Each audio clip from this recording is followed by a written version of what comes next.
El Señor es la defensa de mi vida. ¿Quién podrá hacerme temblar? Reza el salmista, o exulta lleno de confianza el salmista. En esta frase pequeñísima del Salmo 26 que hemos escuchado, podríamos decir que se encuentra la personalidad de aquel que en primer lugar conoce a Dios, le ama y confía en Él. El Señor es la defensa de mi vida. ¿Quién podrá hacerme temblar? Queridos hermanos y hermanas, de acuerdo con los relatos de la Sagrada Escritura que hemos escuchado en este día, podemos darnos cuenta cómo Jesús, el Verbo eterno del Padre, hecho carne en el vientre de la Virgen Santísima, viene a anunciar el reino y llamar a la conversión. Pero también viene en este anuncio del reino con su propia vida, con sus palabras, con sus actos, a romper paradigmas. Y podemos ver muchos aspectos de la acción de Jesús que parecieran contrarios a las normas establecidas en aquella época. En el grupo que lo sigue hay mujeres. Se acerca a personas que socialmente estaban muertas, como el leproso, la mujer pecadora. Trae la novedad extraordinaria de que Dios es Padre y nos ama.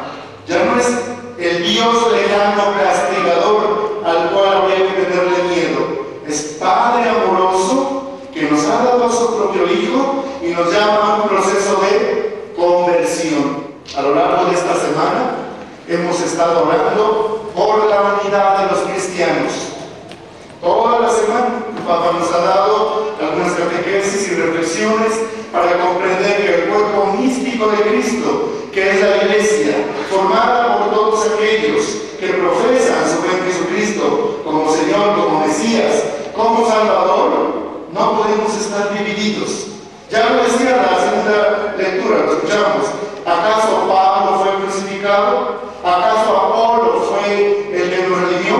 No. ¿Quién nos redimió? Jesucristo. Y nosotros queremos seguir a Jesús.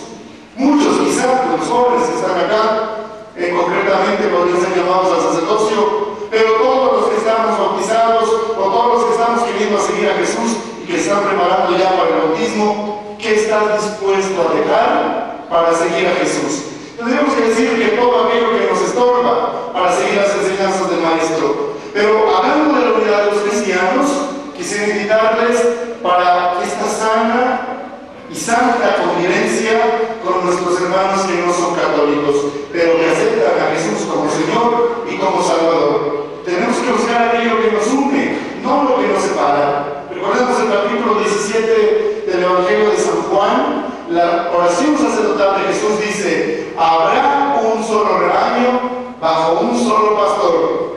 Esta voz profética de Dios mismo tiene que cumplirse en el tiempo, pero tenemos también nosotros que comprometernos con ello. Hace unos días me preguntaba una persona: padre, me han invitado a hacer madrina de ramo en la boda de una amiga que no es católica, es cristiana. ¿Puedo ir? Adelante, no hay ningún problema. ¿Tú eres católica? Sí. ¿Estás convencida de tu fe? Sí. ¿La conoces? Me he preparado muchos años para conocer mi fe como católica. Adelante, no hay ningún problema. Ve y da testimonio de tu catolicidad respetando. Vas a un lugar que no es tu templo, a un rito que no es como el católico, pero tú has querido aceptar esto. Recuerden que la tolerancia pasa por el respeto y por la buena educación. Pero entonces también tenemos que considerar que cuando nuestros hermanos que no son católicos vienen al templo por cualquier razón, también les pedimos que respeten nuestros ritos, nuestra forma de celebrar la liturgia, que es un reflejo de la liturgia del cielo, y entonces no podemos, o más bien no deberíamos aceptar, con mucho respeto, lo digo, que alguien viniera al culto católico y dijera: yo no creo en lo que ustedes hacen, yo no creo en la presencia de Jesús que ustedes adoran en la Eucaristía, por lo tanto yo no me hinco y con mi actitud renuevo lo que ustedes están haciendo. Mi hermano, mi hermana, si tú no eres católico, nos respetas más que dándote fuera del templo. Un solo pastor, bajo un solo rebaño, bajo un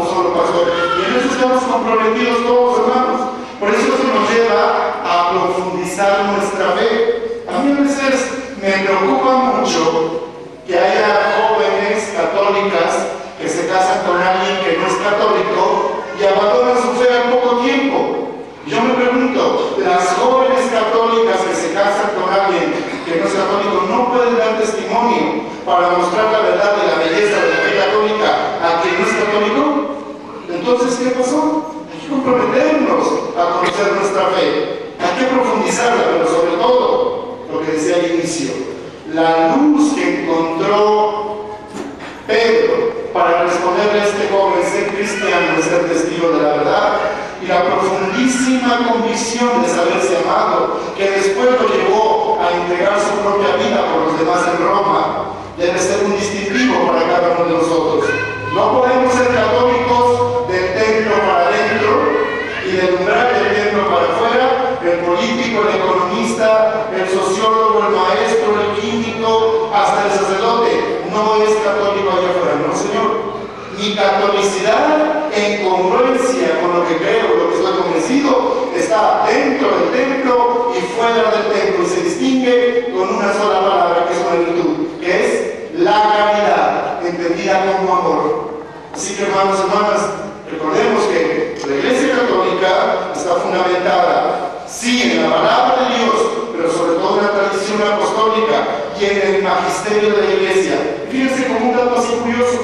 Hay quien piensa que cuando el Papa habla en sus catequesis, carece de un rigor científico en lo que dice. No es así. El Papa se fundamenta, por supuesto, en la Sagrada Escritura, en la teología, pero también en las demás ciencias auxiliares. Incluso recomienda rigor en aquello que se dice.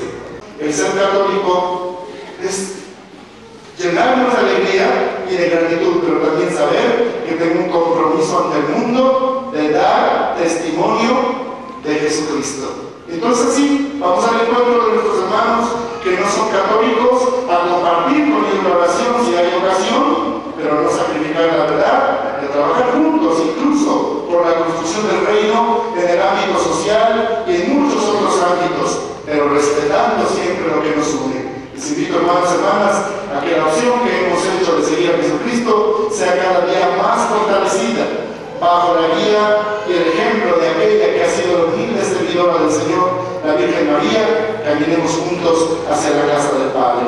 Así se lo pedimos. Pónganse de pie.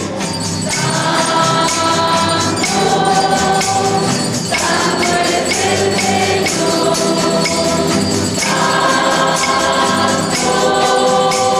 santo es el Señor.